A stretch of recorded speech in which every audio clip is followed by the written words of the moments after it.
आज हम आपको एक रोचक कहानी सुनाने जा रहे हैं, जो कि एक सच्ची घटना पर आधारित है। ये कहानी एक सच्चे शिव भक्त की है, जिसकी शिव भक्ति ने इतिहास के पन्नों पर एक चमत्कारी एवं चौंका देने वाली घटना को हमेशा के लिए दर्ज कर दिया।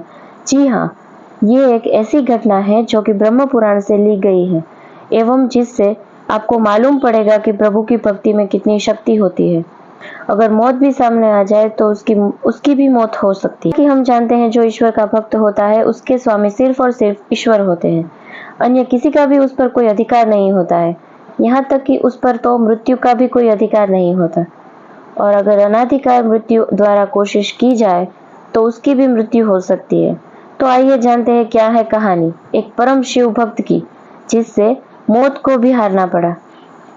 एक समय की बात है जब गोदावरी के तट पर एक ब्राह्मण रहता था, जिसका नाम श्वेत था।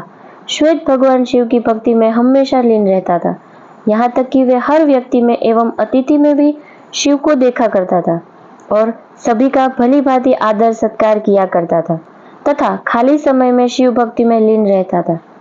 ऐसा करते करते एक दिन उसकी आयु पूर्ण हो गई, परंतु उसे इस बात का तनिक भी पता नहीं चला, क्योंकि भगवान शिव की कृपा से उसे न तो कोई रोग था और न कोई शोक।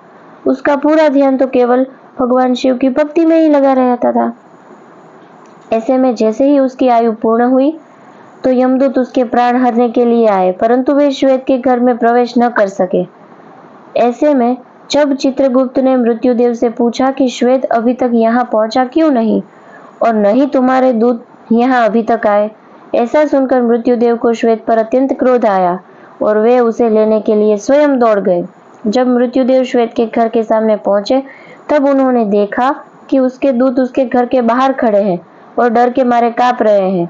मृत्युदेव के पूछने पर दूतों ने बताया कि श्वेत भगवान शिव द्वारा सुरक्षित है और उसके घर में घुसना तो दूर की बात है, बल्कि हम तो उसको देख भी नहीं पा रहे हैं।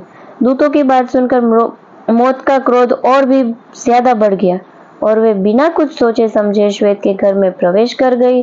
ब्राह्मण को तो ये भी नहीं पता था कि यहाँ हो क्या रहा है। मृत्युदेव श्वेत को सामने देख जैसे ही आगे ये तभी वहां उपस्थित भैरव बाबा ने उसे वहां से जाने को कहा, पर मृत्युदेव ने भैरव बाबा की न सुनते हुए जैसे ही श्वेत के गले में अपना फंदा डाला, वैसे ही भैरव बाबा ने अपने डंडे से उस पर प्रहार कर दिया, जिससे मौत की भी मौत हो गई। ये देख यमदूत भागकर यमराज के पास पहुंचे और उन्हें सारी घटना बताई। जैसे ही यमदेव को यह पता चला कि मृत्यु की भी मृत्यु हो गई है, उन्हें बड़ा क्रोध आया और वे अपने हाथ में यमदंड लेकर अपनी सेना के साथ स्वयं ही श्वेत के पास पहुंच गए। यमदेव ने देखा कि वहां भगवान शिव के पार्षद तो पहले से ही मौजूद है। ऐसे में न यमदेव पीछे हटने को तैयार थे और न ही भगवान शिव के गण। इस प्रकार युद्ध के दौरान सेनापति कार्तिकेय के शक्ति शस्त्र से पूरी सेना सहित यमदेव की भी मृत्यु हो गई। हुआ यमराज की मृत्यु के बाद यमदेव की मृत्यु का समाचार सुनते ही सूर्यदेव सारे देवताओं के साथ भगवान ब्रह्मा जी के पास पहुंच गए और उसके बाद ब्रह्मा जी सारे देवताओं के साथ घटना स्थल पर पहुंच गए। फिर सभी देवता भगवान शिव की स्तुति करने लगे और उनसे कहने लगे कि हे प्रभु, यमराज सूर्यदेव के पुत्र है, ये लोकपाल है, कृपया इन्हें जीवित करें। आपसे की हुई प्रार्थना कभी भी व्यर्थ नहीं होती। कालों के काल महाकाल ने देवताओं से कहा, मैं भी व्यवस्था के पक्ष में हूँ। वेद की एक व्यवस्था है कि जो मेरे अथवा भगवान विष्णु के भक्त हैं, उनके स्वामी स्वयं हम लोग ही होते हैं।